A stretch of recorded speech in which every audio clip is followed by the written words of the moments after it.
Hello বন্ধুরা, তো আজকে বলবো যে খারাপ পায়রা কীভাবে চিনবেন। তো ভালো পায়রা যারা চেনেন তো তারা তো চেনেন, আর যারা খারাপ পায়রা চিনে না তারা আবার খারাপ পায়রা কিনে ভালো পায়রা ভাবে। তো ওই জিনিসটাই বলবো যে ভালো পায়রা চেনার আগে খারাপ পায়রা চিনুন। তো তার জন্য আপনার কী করতে হবে, একটা পায়রা নিতে হবে। তো আমি আমার এই পায়রাটা দেখিয়ে আপনাদের বোঝানোর চেষ্টা করছি এটা খারাপ পায়রা কীরকম হতে পারে।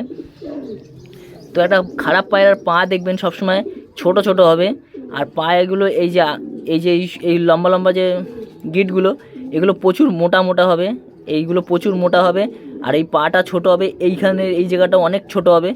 তো একটা খারাপ পায়রার পা সবসময় ছোট হবে, আর এদের নখগুলো ছোট হবে, আর এদের নখে অনেকগুলো কালার হবে, এটা সাদা, এটা কালো, এটা সাদা, এরকম ধরনের কালার হবে। কিন্তু একটা ভালো পায়রার পায়ের একটাই রকম কালার হবে, হয়তো সেগুলো পুরো কালো হবে, নয় একটা সাদা থাকবে, বাদ বাকি তিনটে কালো থাকবে।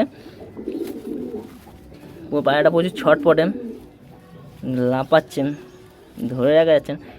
তো ভালো পায়রা এই যে নাকের যে ফুটোটা দেখবেন, এই যে নাকের ফুটোটা খারাপ পায়রার অনেক বড় হবে। এই যে নাকের যে ফুটোটা এটা অনেকটা বড় হবে। আর ভালো ভালো পায়রার কথা বলছি না, ভালো পায়রা ছোট হবে। আর এই যে ঠোঁটের যে এই জিনিসটা দেখতে পাচ্ছেন, খারাপ পায়রার ঠোঁট কী হবে, এইখান থেকে গিয়ে মানে এরকম গিয়ে আবার এরকম উপর দিকে উঠবে, এরকম স্টেট থাকবে না। এই যে এইখান থেকে স্টেট আছে, যেমন এই স্টেটটা থাকবে না। খারাপ পায়রা সবসময় এইখান থেকে গিয়ে এইখান থেকে আবার ফুলে আবার এরকম নিচে নামবে, টিয়া পাখির মতো এই আবার নিচে নামবে। আর ঠোঁটটা অনেক লম্বা হবে খারাপ পায়রার, আর সরু হবে ঠোঁটটা। আর দেখবেন যে খারাপ পায়রার মাথা, এই যে মাথা অনেক ছোট হবে, একদম ছোট হবে আর চৌকো হবে। আর দেখবেন যে এইখানের লেন্থটা অনেক কম থাকবে, আর এইখানটা অনেকটা ড্যাবড়ানো থাকবে, মানে একটা কেমন বাক্স টাইপের থাকবে এইখানটা খারাপ পায়রার। আর দেখবেন খারাপ পায়রার গলার হাড্ডিটা অনেক মোটা হবে, ভালো পায়রা সবসময় সরু হবে, একদম পাতলা হবে। সেটা আমি একটা ভিডিও বানিয়ে দেবো। দেখবেন এই যে খারাপ পায়রার গলাটা দেখবেন প্রচুর মোটা হবে, আর এই জায়গাটা টানলে বেশি আসবে না। ভালো পায়রা এটা বেশি হবে, আর খারাপ পায়রা এটা কম হবে। এখানটা ধরে টান দেবেন, অনেকটা আসবেন। আর ভালো পায়রা সবসময় গলা লম্বা হবে, সবসময় গলা লম্বা হবে। আর খারাপ পায়রা কিন্তু গলা সবসময় ছোট হবে, একদম ছোট হবে। আর খারাপ পায়রার দেখবেন এই সিনাটা দেখতে পাচ্ছেন, এটা একদম নরম হবে আর একদম ছোট হবে। যেসব পায়রা সিনা দেখবেন ছোট, সে পায়রা দেখলেই বুঝে যাবেন যে এটা খারাপ পায়রা। যেসব পায়রা সিনা ছোট, তো ওইসব পায়রা খুবই খারাপ হয়। আর দেখবেন খারাপ পায়রার এই যে এইখানে যে মাংসটা দেখতে পাচ্ছেন, এইটা একদম মোটা হবে, এইখানে মাংসটা মোটা হবে। আর দেখবেন খারাপ পায়রা এরকম করবেন, এইখানে গ্যাপ থাকবে, প্রত্যেকটা পরে গ্যাপ থাকবে। এইখান দিয়ে এরকম টানলে দেখবেন প্রত্যেকটা পায়ে গ্যাপ থাকবে, মানে এরকম একটা পরের উপর পর সাজানো থাকবে না, প্রত্যেকটা পরে এরকম গ্যাপ থাকবে। আর খারাপ পায়রার লেজ দেখবেন অনেকটা লম্বা হয়, যেসব পায়রা দেখবেন অনেক লম্বা লেজ, সেসব পায়রা খারাপ হয়। আবার খারাপের মধ্যেও ভালো হয়ে যায়, তো সেটা আপনার বুঝতে হবে, আগে পায়রা চিনতে হবে সেইভাবে। এই যে এই লেজটা দেখতে পাচ্ছেন, এত লাফালাফি করছে পায়রাটা, চুপচাপ দানা।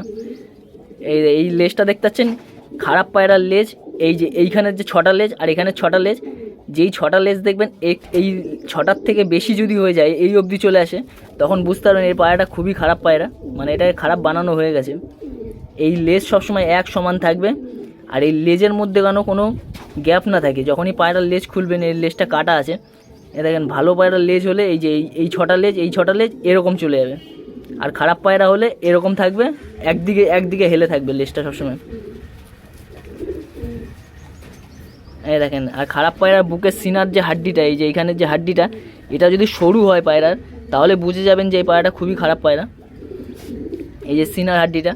আর এখানে যদি 1.5 আঙ্গুল কি 2 আঙ্গুল গ্যাপ থাকে, তাহলেও বুঝবেন এই পায়রাটা খারাপ আছে। যত কম থাকবে তত ভালো, আপনারা তো জানেন, তো আমি তো বারবারই বলি এসব। তো এই পায়রাটার মধ্যে দেখেন, এই পায়রাটার পা দেখেন হাঁসের মতো আছে, এই দেখেন, এর থেকে যে কটা বাচ্চা হয় হাঁসের মতোই পা হয়, প্রচণ্ড ছটপটে পায়রা। এই দেখেন পায়রাটার চোখ, একে ওড়ালে পুরো টকটকে লাল হয়ে যায়। তো একে তো অনেকবারই আমার ভিডিওতে দেখেছেন, দারুণ ওড়ান আছে পায়রার মধ্যে। ডিমে ছিল এখনই, পায়রাটা কিরমি করিছে আজকে। তো একটা খারাপ পায়রা যেগুলো চিনবেন, বললাম অনেক কিছু। এই খারাপ পায়রা এই কোমরের এই জায়গাটা, ভালো পায়রার কোমরটা মোটা হয়, আবার খারাপ পায়রার কোমরও মোটা হয়, সেটা পায়রা অনুযায়ী। তো এই পায়রাটা দেখেন, এই পায়রাটা এইখানটা কিন্তু অনেকটা মোটা, কিন্তু তাও কিন্তু পায়রাটা ভি শেপ পুরো, এ দেখেন। আর খারাপ পায়রার দেখবেন গায়ের মধ্যে লোমগুলো খারাপ টাইপের হবে, মানে আপনি যদি এরকম পায়রাটা ধরেন দেখবেন এই যে এই গায়ের লোমগুলো স্লিপ কাটবে না, এই পায়রাটাকে ধরলে একটু জোর খাটালেই স্লিপ কাটে, একদম পিছলা টাইপের পায়রাটা হবে। আর খারাপ পায়রা দেখবেন এই যে ডানার উপর যে এই ডান্টিগুলো, এই ডান্টিগুলো দেখবেন ফোলা থাকবে। এইটা তো একদম বসানো আছে, দেখতেই পাচ্ছেন, এই দেখেন কাত করে দেখাচ্ছি। খারাপ পায়রা এরকম কাত করে দেখবেন এইগুলো ফোলানো থাকবে, কারণ ওর মধ্যে ওই কোয়ালিটিটা নেই, থাকে না, মানে খারাপ পায়রার মধ্যে এই কোয়ালিটিটা থাকে না। আর যখনই এরকম রোদে ফেলবেন দেখবে এই যে কালো ডান্টিগুলো চিকচিক চিকচিক করবে, হ্যাঁ দেখেন। তো এই পায়রাটার কালারটা অন্যরকম, যার কারণে এটা চিকচিক করছে না, কিন্তু এইখান থেকে সামনে আসলে আপনারা বুঝতে পারবেন এটা চিকচিক করছে কিনা। আর খারাপ পায়রার দেখবেন 3টে ডানা, ডানার উপর কিছু বলবো না, চওড়া খারাপ সে পায়রার উপর নির্ভর করবে, কারণ চওড়া ডানার পায়রাও ভালো ওড়ে, আবার সরু ডানার পায়রাও ভালো ওড়ে। তো এরপর একটা আমি ভিডিও বানাবো যে একটা পায়রা দেখে আপনি কি করে বুঝতে পারবেন যে এই পায়রাটার মধ্যে কতগুলো কি কি করতে পারে, গুণ থাকলে কি মানে কীরকম ব্যবহার হতে পারে পায়রাটার, তো এটা নিয়েও ভিডিও বানাবো। তো সব দেখতে পারবেন, এই দেখেন পায়রাটা। তো অনেক কিছুই জানতে পারলেন এই ভিডিও থেকে, পায়রার খারাপ পায়রা কীরকম হতে পারে। তো এবার একটা ভিডিও বানাবো যে ভালো পায়রা কীরকম হতে পারে।